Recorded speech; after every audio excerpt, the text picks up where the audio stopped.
के news channel में आप सबका स्वागत है। मैं हूं शरीफ शेख। जैसा कि आप लोग जानते हैं कि आज सब जगहों पर गणपति विसर्जन का प्रोग्राम बहुत ही खुशियों के साथ मनाया जा रहा है। इस वक्त हम आए हैं सूरत के लिंबायत विस्तार में।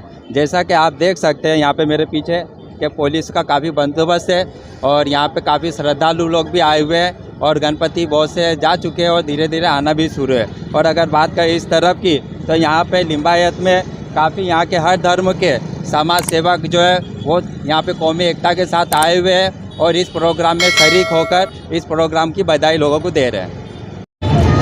और साथ ही यहाँ पे लिंबायत की धारा सभ्य संगीता बहन पाटिल भी अभी यहाँ पे आए हुए हैं। तो आइए हम उनसे कुछ जानने की कोशिश करते हैं। 10 દિવસ સુધી લોકોએ પૂર્ણ ભક્તિભાવપૂર્ણ ગણપતિ દાદાની સ્થાપના કરી હતી। આજે જ્યારે લિંબાયત ખાતે અમે અહીંયા વિસર્જન યાત્રાની નિરીક્ષણ કરવા આવ્યા છે ત્યારે જોઈ રહી છું કે ખૂબ લોકોએ ઇકો ફ્રેન્ડલી ગણપતિની સ્થાપના કરી છે અને પોતાના ઘરના આંગણે વિસર્જન કરી રહ્યા છે। અને જે મોટા ગણપતિ છે એ તલાવ તરફ આગળ વધી રહ્યા છે અને વિસર્જનની શાંતિપૂર્ણ રીતે આ વિસર્જન યાત્રા પૂરી થાય એના માટે અમે અહીંયા આવ્યા છે અને લોકોને અપીલ પણ કરી રહ્યા છે કે શાંતિપૂર્ણ વાતાવરણમાં અને અમારી સાથે લઘુમતી સમાજના આગેવાન બી છે સૈયદ બાપુ અને આપણા ધનસુખભાઈ રાજપૂત જે પ્રદેશના કોંગ્રેસના પ્રમુખ બી છે એ બધા સાથે મળીને અહીંયા વિસર્જન યાત્રામાં જોડાવા માટે બધા આવ્યા છે।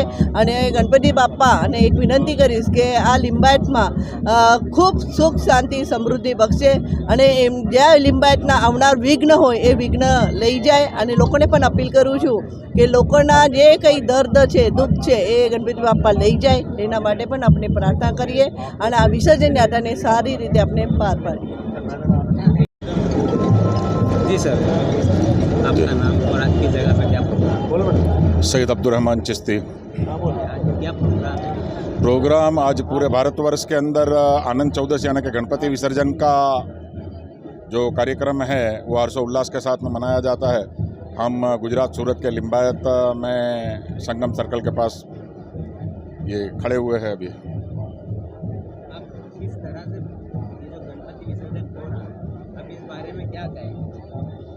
देखो, मैंने पहले कहा कि ये जो गणपति विसर्जन है इसको सबसे पहले नाम दिया गया था सार्वजनिक गणेश उत्सव। और ये जब देश गुलामी के अंदर था उस वक्त इस पर्व का सहारा लेकर हिंदू मुस्लिम जमा होते थे, क्योंकि अभी जिस तरीके से 144 वगैरह कलमें चलती है तो उस वक्त अंग्रेज़ों की हुकूमत के अंदर एक साथ जमा होना कभी कभी मुश्किल हो जाता था। तो इस पर्व का आसरा लेकर हिंदू मुस्लिम जमा होते थे और आज़ादी के लिए जो प्रोग्रामिंग होते थे उसको तय करते थे। ऐसा आज आप क्या कहेंगे इस प्रोग्राम के बारे में और किस तरह से मनाना चाहिए आज के टाइम में? भाई, वो प्रोग्राम के बारे में तो ये कहना है कि हर्षोल्लास के साथ में होना चाहिए, मगर हिंदुस्तान की विविधता के अंदर एकता की जो छवि दुनिया के अंदर मशहूर है तो इसको कायम रखने का फ़र्ज़ हर किसी का है, हर छोटे का हर बड़े का, हिंदू मुस्लिम सिख ईसाई सबका ये फ़र्ज़ है। तो सभी को इस तरीके से इस त्यौहार को मनाना चाहिए कि हर्षोल्लास और आनंद के साथ में, ख़ास तौर पर हमारा मादर वतन प्यारा वतन हिंदुस्तान जो है इसकी छवि दुनिया के अंदर हमेशा साफ़ सुथरी रहे और इसका नाम हमेशा चमकता रहे। यह हर किसी हिंदू मुसलमान की फ़र्ज़ है। आज रोज भगवान गणपतिजीना जे विसर्जनનો તહેવાર છે જેને અનંત ચૌદસ તરીકે પણ ઓળખાય છે, એમાં સમગ્ર દેશમાં જે રીતના સેલિબ્રેશન થઈ રહ્યું છે એ રીતના અહીંયા સુરત શહેરમાં લિંબાયત ખાતે પણ સેલિબ્રેશન થઈ રહ્યું છે। લોકો ઉત્સાહપૂર્વક ખૂબ જ શ્રદ્ધાથી અને કોમી એકલાસના વાતાવરણમાં પોતાનો તહેવાર ઉજવી રહ્યા છે। આપ જોઈ શકો છો કે જે ગણેશ મંડળના સભ્યો છે એ લોકો ખૂબ જ આનંદથી ઉત્સાહથી અને એકદમ શાંતિમય માહોલમાં પોતાનો તહેવાર ઉજવી રહ્યા છે। આ તહેવાર ઉજવવામાં પોલીસ દ્વારા યોગ્ય બંદોબસ્ત ગોઠવવામાં આવ્યો છે, જેમાં ફિક્સ પોઈન્ટ, મંડળો સાથેના પોઈન્ટ, આ ઉપરાંત પેટ્રોલિંગ પોઈન્ટ્સ પણ છે। સુરત શહેરની ક્રાઇમ બ્રાન્ચ એસઓજી પણ અહીંયા હાજર છે। આ ઉપરાંત આ જે સમગ્ર તહેવાર છે એ શાંતિમય અને સૌહાર્દપૂર્ણ વાતાવરણમાં ઉજવાય એ માટે જે રાજકીય, સામાજિક અને જે ધાર્મિક આગેવાનો છે તેઓના સંકલનમાં એકબીજાના સમન્વયથી ખૂબ જ સારી રીતના આ તહેવાર ઉજવાઈ રહ્યો છે।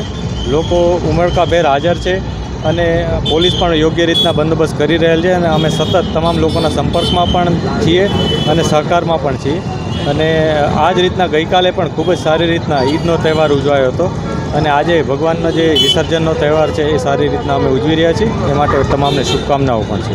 Thank you sir.